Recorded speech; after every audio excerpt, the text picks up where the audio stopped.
The War of the Worlds by Herbert George Wells. First published in 1897. Performed, arranged, and edited by A. J. Kingston. Chapter 7. How I Reached Home. For my own part, I remember nothing of my flight, except the stress of blundering against trees and stumbling through the heather. All about me gathered the invisible terrors of the Martians. That pitiless sword of heat seemed whirling to and fro, flourishing overhead, before it descended and smote me out of life. I came into the road between the crossroads and Horsell, and ran along this to the crossroads. At last I could go no further. I was exhausted with the violence of my emotion and of my flight, and I staggered and fell by the wayside. That was near the bridge that crosses the canal by the gasworks. I fell and lay still. I must have remained there for some time. I sat up, strangely perplexed. For a moment, perhaps, I could not clearly understand how I came there. My terror had fallen from me like a garment. My hat had gone, and my collar had burst away from the fastener. A few minutes before, there had only been 3 real things before me: the immensity of the night and space and nature, my own feebleness and anguish, and the near approach of death. Now it was as if something turned over, and the point of view altered abruptly. There was no sensible transition from one state of mind to the other. I was immediately the self of every other day again, a decent, ordinary citizen. The silent commotion, the impulse of my flight, the starting flames, were as if they had been in a dream. I asked myself, had these latter things indeed happened? I could not credit it. I rose and walked unsteadily up the steep incline of the bridge. My mind was blank wonder. My muscles and nerves seemed drained of their strength. I dare say I staggered drunkenly. A head rose over the arch, and the figure of a workman carrying a basket appeared. Beside him ran a little boy. He passed me, wishing me good night. I was minded to speak to him, but did not. I answered this greeting with a meaningless mumble, and went on over the bridge. Over the Maybury Arch, a train, a billowing tumult of white violet smoke, and a long caterpillar of lighted windows went flying south. Clatter, clatter, clap, rap, and it had gone. A dim group of people talked in the gate of one of the houses in the pretty little row of gables that was called Oriental Terrace. It was all so real and so familiar, and that behind me, it was frantic, fantastic.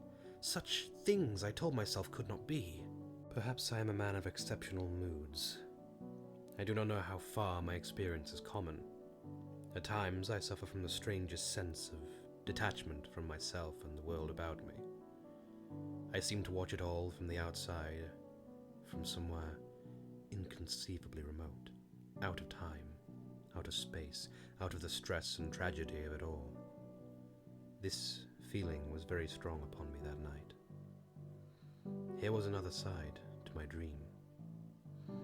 But the trouble was the blank incongruity of this serenity, and the swift death flying yonder not 2 miles away. There was a noise of business from the gasworks, and the electric lamps were all alight. I stopped at the group of people. "What news from the common?" said I. There were 2 men and a woman at the gate. "Aye?" said one of the men, turning. "What news from the common?" I said. "Ain't you just been there?" asked the men. "People seem fairly silly over this common," the woman said over the gate. "What's it all about?" "Haven't you heard of the men from Mars?" said I. "The creatures from Mars?" "Quite enough," said the woman over the gate. "Thanks." And all three of them laughed. I felt foolish and angry. I tried, and found I could not tell them what I had seen. They laughed again at my broken sentences. "You'll hear more yet," said I, and went on to my home. I startled my wife at the doorway, so haggard was I. I went into the dining room, sat down, drank some wine, and so soon as I could collect myself sufficiently, I told her the things that I had seen. The dinner, which was a cold one, had already been served, and remained neglected on the table while I told my story. "There is one thing," I said, to allay the fears I had aroused. "They are the most sluggish things I ever saw crawl. They may keep the pit and kill people who come near them, but they cannot get out of it. But the horror of them—" "Don't, dear," said my wife, knitting her brows and putting her hand on mine. "Poor Ogilvy," I said. "To think he may be lying dead there." My wife, at least, did not find my experience incredible. When I saw how deadly white her face was, I ceased abruptly. "They may come here," she said again and again. I pressed her to take wine, and tried to reassure her. "They can scarcely move," I said. I began to comfort her and myself by repeating all that Ogilvy had told me of the improbability of the Martians establishing themselves on the Earth. In particular, I laid stress on the gravitational difficulty. On the surface of the Earth, the force of gravity is 3 times what it is on the surface of Mars. A Martian, therefore, would weigh 3 times more than on Mars, albeit his muscular strength would be the same. His own body would be a cope of lead to him, therefore. That, indeed, was the general opinion. Both the Times and the Daily Telegraph, for instance, insisted on it the next morning, and both overlooked, just as I did, 2 obvious modifying influences. The atmosphere of the Earth, we now know, contains far more oxygen, or far less argon, whichever way one likes to put it, than does Mars. The invigorating influences of this excess of oxygen upon the Martians indisputably did much to counterbalance the increased weight of their bodies. And in the second place, we all overlooked the fact that such mechanical intelligence as the Martians possessed was quite able to dispense with muscular exertion at a pinch. But I did not consider these points at the time, and so my reasoning was dead against the chances of the invaders. With wine and food, the confidence of my own table, and the necessity of reassuring my wife, I grew by insensible degrees courageous and secure. "They have done a foolish thing," said I, fingering my wine-glass. "They are dangerous because, no doubt, they are mad with terror. Perhaps they expected to find no living things, certainly no intelligent living things. A shell in the pit," said I. "If the worst comes to worst, that will kill them all." The intense excitement of the events had no doubt left my perceptive powers in a state of erethism. I remember that dinner table with extraordinary vividness even now. My dear wife's sweet, anxious face peering at me from under the pink lampshade. The white cloth with its silver and glass table furniture, for in those days even philosophical writers had many little luxuries. The crimson purple wine in my glass, are photographically distinct. At the end of it I sat, tempering nuts with a cigarette, regretting Ogilvy's rashness, and denouncing the short-sighted timidity of the Martians. So some respectable dodo in the Mauritius might have lorded it in his nest, and discussed the arrival of that ship full of pitiless sailors in want of animal food. "We will peck them to death tomorrow, my dear." I did not know it, but that was the last civilized dinner I was to eat for very many strange and terrible days. Chapter 8. Friday night. The most extraordinary thing, to my mind, of all the strange and wonderful things that happened upon that Friday, was the dovetailing of the commonplace habits of our social order with the first beginnings of the series of events that was to topple that social order headlong. If on Friday night you had taken a pair of compasses and drawn a circle with a radius of 5 miles around the Woking sandpits, I doubt if you would have had one human being outside it, unless it were some relation of Stend, or of the 3 or 4 cyclists, or London people lying dead on the common, whose emotions or habits were at all affected by the newcomers. Many people had heard of the cylinder, of course, and talked about it in their leisure, but it certainly did not make the sensation that an ultimatum to Germany would have done.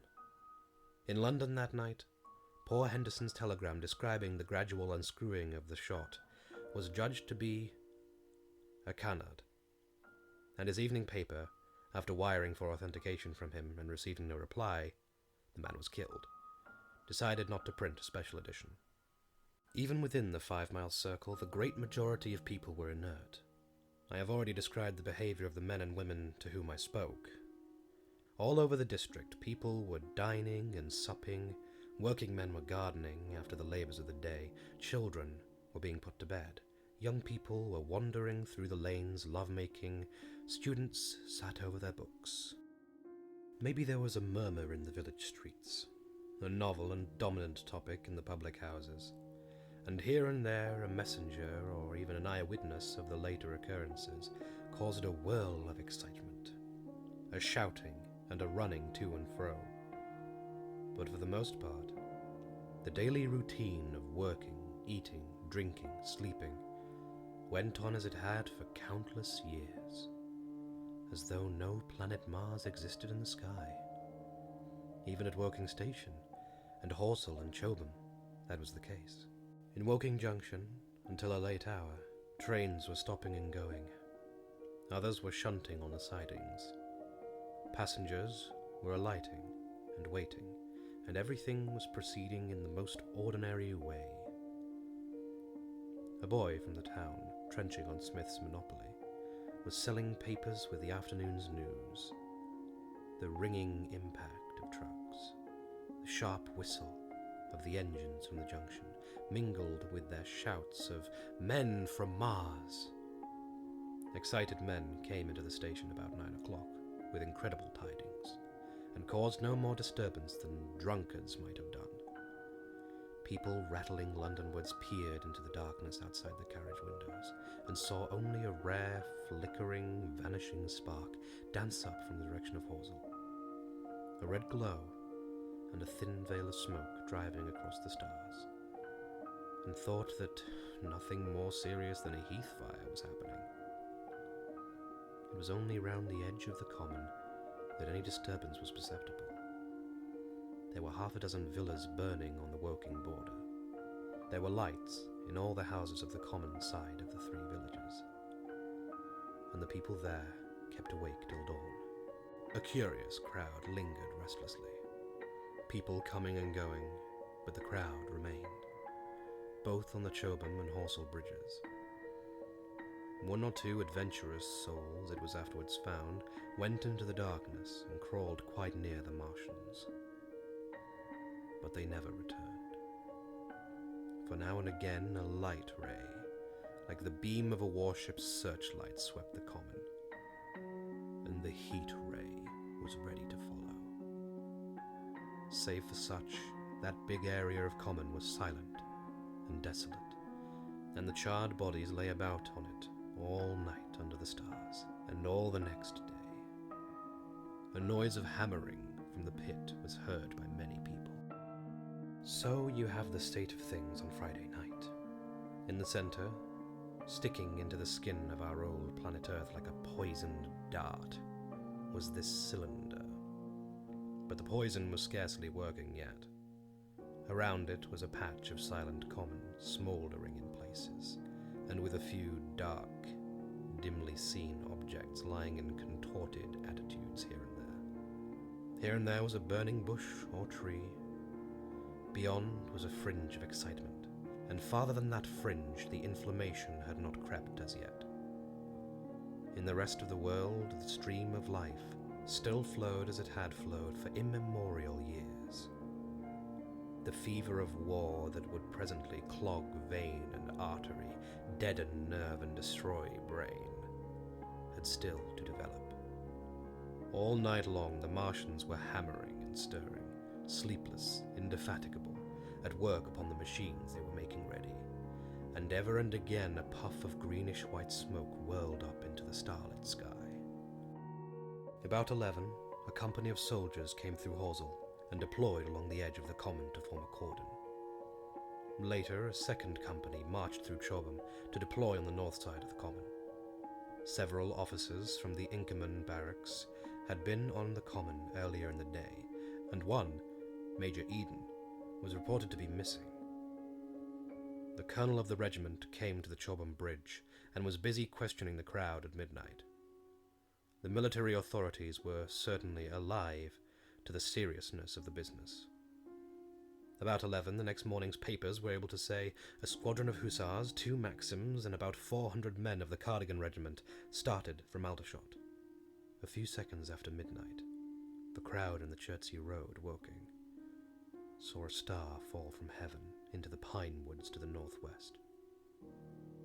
It had a greenish color and caused a silent brightness like summer lightning. This was the second cylinder.